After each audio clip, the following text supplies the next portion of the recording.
Bismillahir-Rahmanir-Rahim. Assalamu alaikum. Suffering.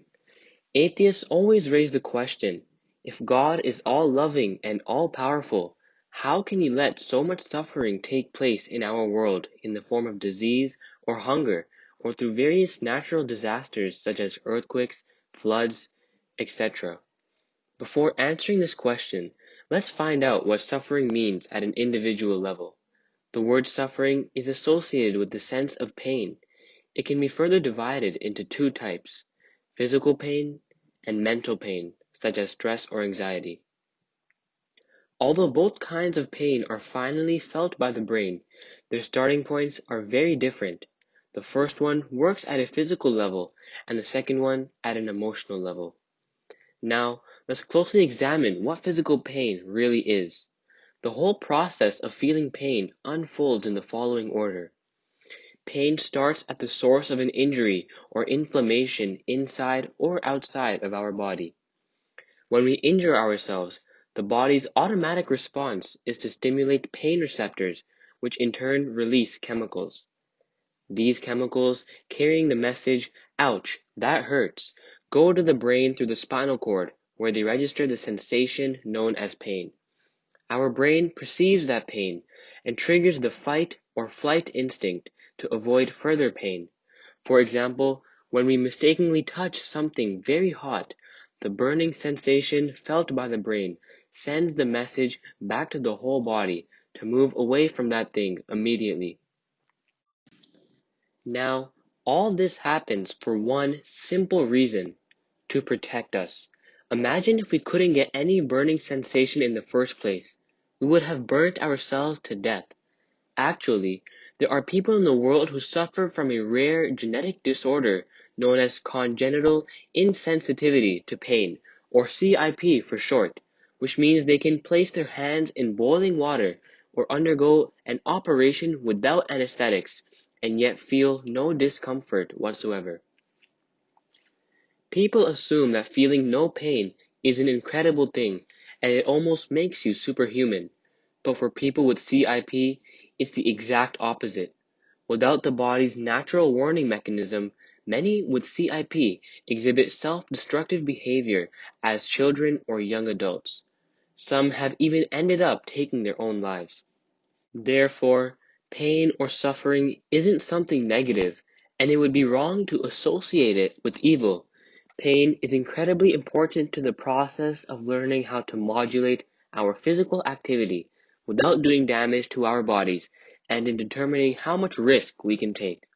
Suffering has played a crucial role in the evolution of life from a lower to a higher level of consciousness by developing a better sensory system to provide greater awareness of the surroundings. Whenever life in various shapes or forms suffered from the pain of hunger, it came up with innovative ways to find food. And this food worked like a reward for the suffering, which offset the feeling of pain, whether being in the form of hunger, fatigue, or fear. Thus, suffering was a driving force behind teaching different organisms of life very important lessons on how it can sustain itself and figure out the survival tactics against grave dangers or threats. Of course, this didn't happen arbitrarily. Rather, it was programmed this way by the Almighty God, the Creator of the world. As mentioned earlier, the sensation of pain is felt through different senses. The more advanced forms of life show better sensory systems, which means their sense of pain is far better than the less developed forms of life. In other words, they are susceptible to feeling more pain. However, the acute sense of pain is rewarded by the development of better tactics of avoiding the situations of pain, such as enhancement of mobility or power-related skills. And also, their sense of pleasure is greatly enhanced through better sensory organs. Similarly, suffering played a pivotal role in human development as well. It made us think of innovative ways to avoid pain. For this reason, we as humans started growing crops and farming animals to avoid the pain and suffering of hunger. We started living in societies to avoid the constant fear of danger from violent tribes or animals. We made connections with other human beings to avoid the pain of isolation and loneliness. All the modern progress made by humans is a reward for the suffering we have been enduring since the start of life.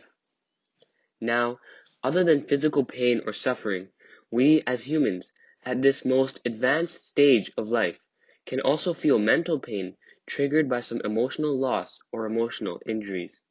It could be caused by the loss of a loved one, breakups in our relationships, or by someone hurting our feelings. Just like developing a better sense of pain helped life become equipped with better ways to avoid it, the emotional pain has helped humans develop greater sensibility about what could be considered morally good or bad, and what can help build a society or break it.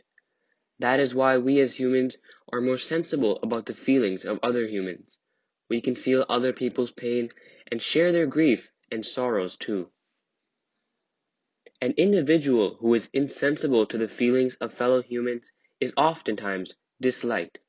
This enhanced sensibility has also rewarded us with a much greater sense of pleasure as well. It has also enabled us to feel and share the happiness of other humans, which is more common and widespread at any given moment in time. Speaking on the topic of mental or emotional pain, it is important to know that our brain also has an incredible capacity to tackle physical or emotional pain by just looking at it from a different angle. Imagine someone getting an order from his boss that he must go out and run for 30 minutes every day before starting his job. Now, that person is more likely to take it to his heart or mind and get upset over such harsh treatment from his employer. However, he wouldn't have the same feeling if he got the same instructions from his doctor. Willingly, he would start running the very next day, especially if this advice comes with the warning about his deteriorating health. In these cases, the amount of pain or suffering the body will undergo is the same. However, the only factor that has changed is how the brain receives this information. It may sound like an order coming from the boss, depriving him of his freedom, or as advice from a doctor who is essentially looking out for his long-term health. Thus, we can respond to the same circumstances or the same situations differently. Going through a rough time is often challenging, but the moment we start looking at things from a different perspective, all our mental anxiety goes away. We can get over all kinds of mental suffering by teaching our brain how to assign new meanings to emotional pain. When we hear about a loved one that has suddenly passed away, it may lead to a traumatic response. However, if we learn about the same person giving their life while saving other people's lives or defending their country, the sentiments of loss are drastically replaced by the feeling of great pride and honor for the individual. Like physical pain, mental pain in the form of emotional suffering also serves as a barometer to measure our sense of humanity and sociableness. The more sensitive we are to other people's feelings, the greater the amount of pain we must go through. But this is what makes us human. Coming back to the argument of atheists, the idea of suffering cannot be reconciled with the concept of a loving God if it is taken as something evil and negative. In reality, suffering is a blessing of God in disguise. God can only be blamed for the suffering if he hadn't provided us with the means or ways to get out of it, or if there were no system of reward for the pain we went through. If a farmer suffers in the field while taking care of his crops, he is also rewarded by the yields much greater than the efforts he put in. No one can raise an objection against a parent for causing mental stress within their child by making them study hard for an upcoming exam, because we know that the extra studying would ultimately pay off with academic success. Another point to be kept in mind is that God has granted us free will that cannot be compromised at any cost. Imagine if someone is going to kill an innocent person and cause great suffering to him as well as his loved ones. Should God intervene and stop the killer from carrying out his plan, and thus deprive him of his free will? If yes, then we are going to have a world where no human can do anything wrong because God would interfere every time a crime was going to be committed. If people can't make any choice by exercising their free will, they shouldn't expect any reward for being good, because no one would have the ability to do wrong. However, we all take pride in our ability to make good or bad choices freely. We sometimes have to pay the price for this freedom of choice when someone else makes a wrong decision and inflicts physical or emotional pain or suffering upon us. For this reason, to avoid even this type of suffering, the all-merciful God planned to send his messengers through whom he gave us a moral code to live by. Though this sense of right or wrong is by default built in our human structure, it is reinforced by the teachings of these divine messengers over time. Therefore, we believe the messengers or the faith preached by them played a very significant role in the betterment of society, and thus alleviating the emotional pain or suffering that can be inflicted by one human upon another. We also find teachings such as upholding the dignity of humans and promoting the environment of peace and harmony common between all faiths. Coming back to the discussion of pain or suffering and the role of a divine being in it, the atheist's argument does not hold any ground, because not having any faith in a divine being is not going to alleviate all sufferings from the human. Instead, faith or belief gives the ailing people or those who suffered any type of emotional or mental loss the hope that they will finally be rewarded for all this suffering. The hope, or even a vague idea of a reward, is the only solution to overcome pain or suffering. A labor worker takes so much pain in extreme weather because he has faith and hope that he will be rewarded with the money that can eventually sustain him and his family. There is no guarantee if he would be alive by the time he gets his next paycheck. Nevertheless, this strong hope and faith keeps him motivated and strong. The same applies to the people of faith. They get the much needed emotional strength through their faith in the reward promised by the divine being they believe in. This hope, combined with faith, helps them to overcome enormous struggles and challenges which otherwise can lead a man without faith to a nervous breakdown. However, this should not lead one to think that every faith is built upon the idea of false hopes. There is one more thing more powerful than hope, which can help overcome both kinds of physical and mental pain. This is the power of love. A mother does not consider it a burden to carry a baby for 9 months. Neither does she find it painful while taking care of the baby after its delivery. If someone were to offer her all the wealth of this entire world to cast her baby away, she would never even come remotely close to agreeing. But what if she loses her baby to a disease or some other natural cause? Isn't she going to suffer terribly? What can eliminate her overwhelming pain of loss? In this case, only the greater love for the all-powerful God and unwavering attachment with Him can rescue her from this pain. Love and submission to His will can not only reduce her pain, but rather convert it into a symbol of her nobility and perseverance in the face of such a huge loss.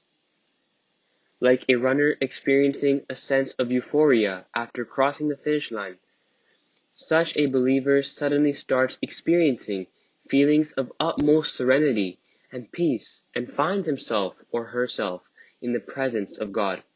Hazrat Mirza Ghulam Ahmad, peace be upon him, the promised Messiah of the latter days, considers this to be a sign of a true believer. He states, "The greatest sign of the believer's sincerity is that they give precedence to their real beloved over everything else, and if they experience any tribulations from him, they view them as bounties because of their overpowering personal love, and consider the torment to be a sweet drink. The sharp edge of a sword cannot bring about a separation between them and their beloved, and no great calamity can restrain them from the remembrance of the beloved. They regard him as their very life, and find all of their delight in his love. They deem his being as the only being, and consider his remembrance the purpose of their lives. Him alone they cherish, and from him alone they attain comfort. They have only him in the world, and become wholly his. For him alone they live, and for him alone they die. They are in the world, but are outside the world. While possessing self, they are selfless. They have no concern with honor, reputation, life, or comfort. Rather, they lose everything for the sake of the One, and give up everything to find the One. They are consumed by an imperceptible fire, and cannot explain why they are consumed. They are deaf and dumb to every admonition and exaltation, and are ready to endure every hardship and disgrace, and find their delight therein. Love is what makes one roll in the dust of disgrace. Love is what makes one sit in the scorching fire. No one offers his head or sacrifices his life for someone else. Love alone makes one perform this task with utmost sincerity.